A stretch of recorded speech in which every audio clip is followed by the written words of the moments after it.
जय श्री गुरुदेव, जय श्री कृष्णा। अर्जुन एकादशियों के विषय में पूछते हुए भगवान से बोले, हे भगवान, आश्विन मास की शुक्ल पक्ष की एकादशी का नाम क्या है तथा इस व्रत के करने से कौन कौन से फल मिलते हैं, यह सब आप कृपा पूर्वक मुझे बताइए। तब भगवान श्री कृष्ण बोले, हे अर्जुन, आश्विन मास की शुक्ल पक्ष की एकादशी का नाम पाप अंकुशा एकादशी है। इसका व्रत करने से समस्त पाप नष्ट हो जाते हैं और व्रत करने वाला अक्षय पुण्य का भागी होता है। इस एकादशी के दिन मन वांछित फल की प्राप्ति के लिए भगवान विष्णु की पूजा करनी चाहिए। इस पूजन के द्वारा मनुष्य को स्वर्गलोक की प्राप्ति होती है।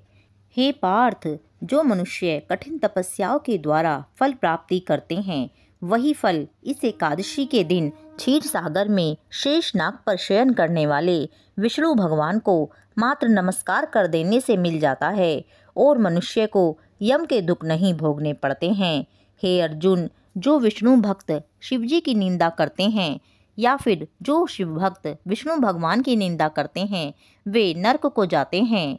1000 अश्वमेध और 100 राजसूय यज्ञ का फल इस एकादशी के फल के 16वें हिस्से के बराबर भी नहीं होता। अर्थात इस एकादशी व्रत के समान संसार में अन्य कोई भी व्रत नहीं है। इस एकादशी के समान विश्व में पवित्र तिथि नहीं है। जो मनुष्य एकादशी व्रत नहीं करते, उन्हें पाप घेरे रहते हैं।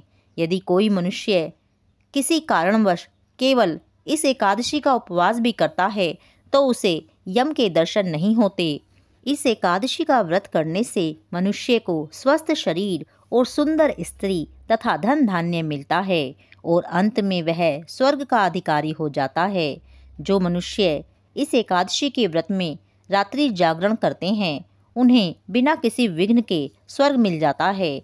जो मनुष्य इस एकादशी का व्रत करते हैं, उनके मातृ पक्ष के 10 पुरुष, पितृपक्ष के 10 पुरुष और स्त्री पक्ष के 10 पुरुष विष्णु का वेश धारण करके तथा सुंदर आभूषणों से युक्त होकर विष्णु लोक को जाते हैं।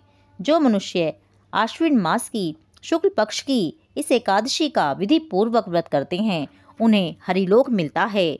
जो मनुष्य एकादशी के दिन भूमि, गौ, अन्न, जल, उपानह, वस्त्र और छत्र आदि का दान करते हैं, उन्हें यम के दर्शन नहीं करने पड़ते।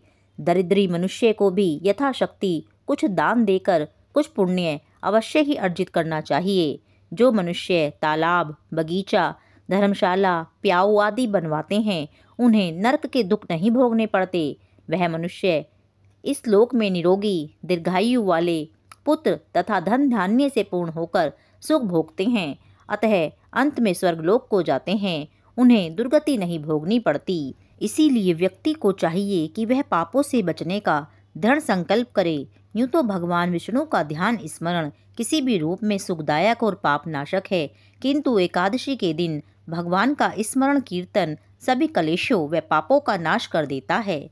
जय श्री राधे, जय श्री कृष्ण।